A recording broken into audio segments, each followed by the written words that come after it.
कभी अगर बनना हो तो बाज बनना, लेकिन कभी तोता मत बनना। तोता बोलता तो बहुत है, लेकिन ज्यादा ऊंचाई तक उड़ नहीं सकता। बाज बोलता बहुत कम है, लेकिन सबसे ऊंचाई पर उड़ता है और बाकी पंछियों का राजा होता है एक बाज। आज मैं आपको 5 ऐसे पॉइंट्स बताऊंगा जो कि हर इंसान को बाज से सीखना चाहिए और लाइफ की बहुत बड़ी लर्निंग है इन 5 पॉइंट्स में। पहला लेसन, ईगल फ्लाई अलोन। बाज अकेले उड़ता है और बाकी पंछियों के मुकाबले सबसे ऊंचाई पर उड़ता है। बाज अकेले उड़ेगा, लेकिन कभी भी चिड़िया और छोटे पंछियों के साथ नहीं उड़ेगा। बाज हमेशा या तो बाज के साथ उड़ता है या फिर अकेला उड़ता है। और इस समय यह सीख मिलती है कि छोटी सोच वाले लोगों से हमेशा दूर रहें और अकेले रहो, क्योंकि यही वो समय है जब खुद को जानने का असली मौका मिलता है। दूसरा लेसन, बाज का विजन बहुत ज्यादा क्लियर होता है और बहुत ज्यादा स्ट्रांग होता है। बाज अपने शिकार को 5 किलोमीटर दूर से ही देख लेता है और जब एक बार उसे अपना लक्ष्य दिख जाता है तो उसके बाद चाहे रास्ते में कितनी भी मुश्किलें क्यों ना आए, वो अपने लक्ष्य को हासिल करके ही दम लेता है। इससे भी एक बहुत बड़ी सीख मिलती है कि अपना विजन क्लियर रखो और उसे हासिल करने में फिर चाहे कितनी भी मुश्किलें क्यों ना आए, पीछे मत हटो उस बाज की तरह। तीसरा लेसन, बाज कभी भी मरे हुए जानवरों को नहीं खाता, वो हमेशा जिंदा शिकार करता है। और इससे हमें यह सीख मिलती है कि जो हमारा पास्ट है वो मर चुका है, तो अपने उन मरे हुए सड़े हुए थॉट्स पर ध्यान मत दो और अपनी आने वाली ताजी फ्रेश जिंदगी पर ध्यान लगाओ।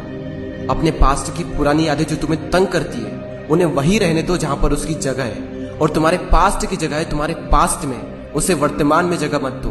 क्योंकि एक बार अगर तुम्हारा पास्ट तुम्हारे प्रेजेंट में आ गया तो तुम्हारा पास्ट तुम्हें कभी प्रेजेंट में नहीं रहने देगा। पास्ट में तुम्हारे साथ कितना भी बुरा क्यों ना हुआ हो, वो सब यादें, वो सब थॉट्स मर चुके हैं, और उस बाज की तरह बनो जो कभी भी मरी हुई चीजों को नहीं खाता। चौथा लेसन, जब आंधी तूफान आते हैं तो बाज बहुत ज्यादा एक्साइटेड हो जाता है। जब बारिश होती है तो सारे पंछी छिपकर बैठ जाते हैं, लेकिन बाज को बड़ा मजा आता है। जब तेज हवाएं चलती है तो बाज उन हवाओं के सहारे और तेजी से ऊपर की ओर उठता है, और ऊपर उड़ते उड़ते इतना ऊपर उड़ जाता है कि बादलों से भी ऊपर पहुंच जाता है। और इससे भी एक बहुत बड़ी सीख मिलती है कि मुसीबत में मजा ढूंढो। और नेपोलियन हिल ने एक बार कहा था कि हर बड़ी चुनौती अपने साथ में एक बहुत बड़ा अवसर लेकर आती है। तो उस बाज की तरह तुम भी अपने अवसर को पहचानो, और जिस दिन तुमने अवसरों को पहचान लिया तो सारी मुश्किलें तुम्हारे नीचे होगी और तुम उन मुश्किलों के ऊपर होगे। फिफ्थ लेसन, बाज अपने घोंसलों में से सॉफ्ट घास को हमेशा निकाल देता है ताकि बाज का जो बच्चा होता है वो उसमें कंफर्टेबल ना हो सके, क्योंकि अगर वो घोंसले में कंफर्टेबल हो गया तो वो वहीं रहना पसंद करेगा। लेकिन बाज ऐसा कभी होने नहीं देता। बाज एक पंछी है और उसे भी ये बात पता है कि there is no growth in comfort zone. लेकिन हम तो इंसान है ना, और इंसान होने के बावजूद भी कई सारे लोग इस बात को समझते ही नहीं।